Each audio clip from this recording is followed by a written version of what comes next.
Magandang araw mga kamaster. For today's video, so naisipan natin na pumunta sa dagat. Maaga tayo ngayon para may mahuli tayong isda. At yung isda yung kakainin natin sa dagat. So maglalakad tayo. So let's go. Samahan nyo ako sa adventure ni kamaster. Ayun yung mga dahon ng saging. Magkuha tayo ng dahon ng saging mga kamaster.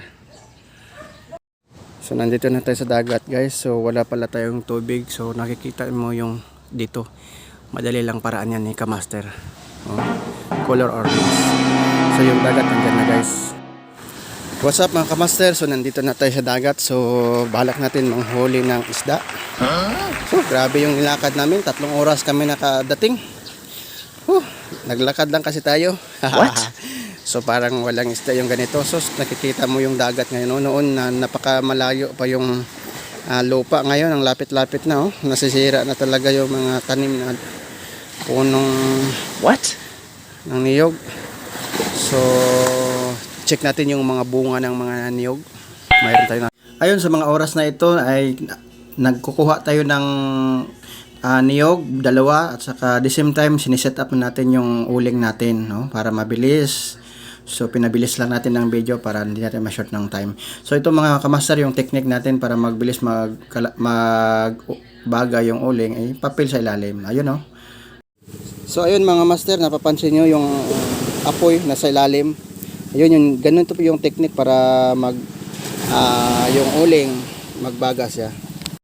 Ayun mga kamaster, tignan mo, simple lang. So nakikita mo na yung baga ng uling, ganun lang, napakadali, di ba? Ayun. Dahil wala tayong huling isda, so ito na lang yung lulutuin natin. So okay lang tayo mga kamaster, kahit walang isda, buhay na tayo sa konting sweet corn. So sweet corn ito mga kamaster. Sige, balatan na natin.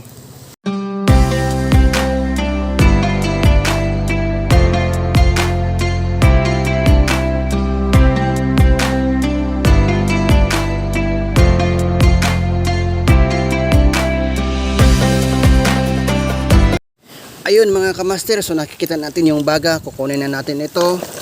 Ayun, ayun, pwede na tayo mag-start. So habang lalakas ng alon mga kamaster. Sa mga oras na ito mga kamaster, ayun, niluluto natin yung mga sweet corn ng mabilis sa pamamagitan ng paypay.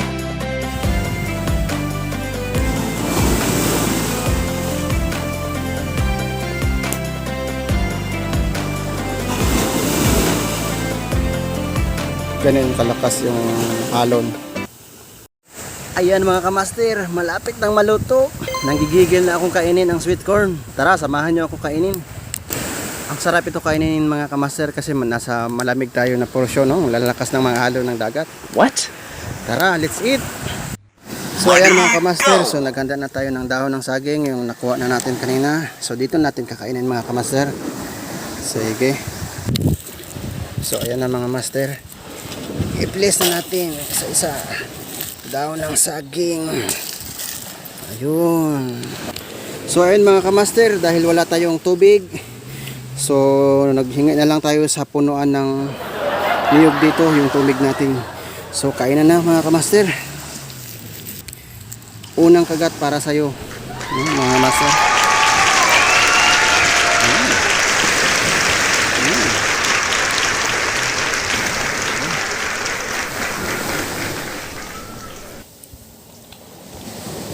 Sobrang sarap.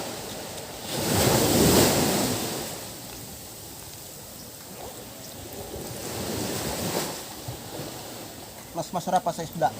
Sweet corn. Try nyo din mga kabaswer. Kung sa yung punta tayo ng dagat, mag-ihaw tayo ng mais.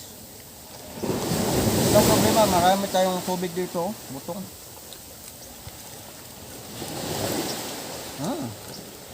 Sobrang sarap. Ayun, sobrang sarap mga kamaster. Tanggal yung uhaw natin.